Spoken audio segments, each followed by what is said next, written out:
ഹോസ്പിറ്റലിലായാലും വീടുകളിലായാലും സ്ത്രീകൾ എന്തെങ്കിലും അസ്വസ്ഥതകൾ അനുഭവിക്കുന്നു എങ്കിൽ അതിനെക്കുറിച്ച് കൃത്യമായ അന്വേഷണങ്ങൾ നടക്കണം. ആ അന്വേഷണം പാർശ്വവൽക്കരിക്കപ്പെടാനോ അട്ടിമറിക്കപ്പെടാനോ പാടില്ല.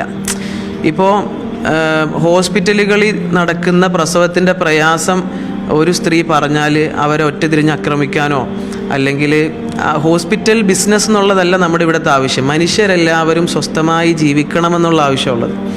അതുകൊണ്ട് എല്ലാ ഭാഗങ്ങളും കൃത്യമായി സ്വതന്ത്രമായി തുറന്നു പറയാനുള്ള ഒരു സംവിധാനം ഉണ്ടാക്കണം.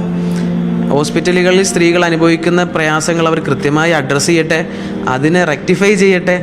അതിനെ റെക്ടിഫൈ ചെയ്തതിന് ശേഷം അതിൻ്റെ ഇപ്പോൾ കത്രിക മറന്നു വെച്ചൊരു സംഭവം എനിക്ക് പ്രത്യേകം നിങ്ങളുടെ ഈ വിഷയത്തിൽ നിങ്ങളിത് ആഡ് ചെയ്യണമെന്ന് ഞാൻ അഭിപ്രായം പറയുകയാണ്. ഒരു സ്ത്രീ കത്രിക വയറ്റിൽ വെച്ചുകൊണ്ട് എത്രയോ നാൾ ഇവിടെ നടന്നു. ആ സ്ത്രീയെ പല സർക്കാർ സംവിധാനങ്ങളിലുള്ള ചില ആളുകൾ തള്ളി പറഞ്ഞപ്പോൾ ശരിക്കും എൻ്റെ നെഞ്ചു പടച്ചു. കാരണം അവർ ആരോടാ പരാതി പറയേണ്ടത്? ഇനി അവരവരുടെ സ്വന്തം ആരെങ്കിലും കീറി കത്രിക വയറ്റി വെച്ചിട്ട് ഈ സമരം നടത്തുമോ? ഒരു മനുഷ്യത്വപരമായ ചിന്തയില്ലേ?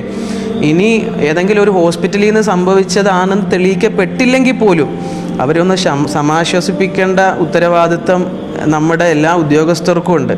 അതിന് പകരം അവരെ കുറ്റപ്പെടുത്തരുത്.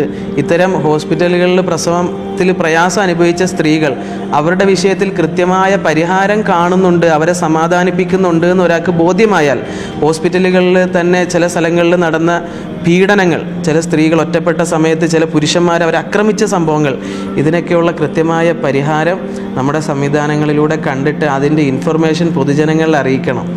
ഇവർ ഈ വിഷയം പരിഹരിച്ചിട്ടുണ്ട്. അപ്പോൾ സ്വാഭാവികമായും സ്ത്രീകൾ അത്തരത്തിൽ തീരുമാനം എടുത്തേക്കും.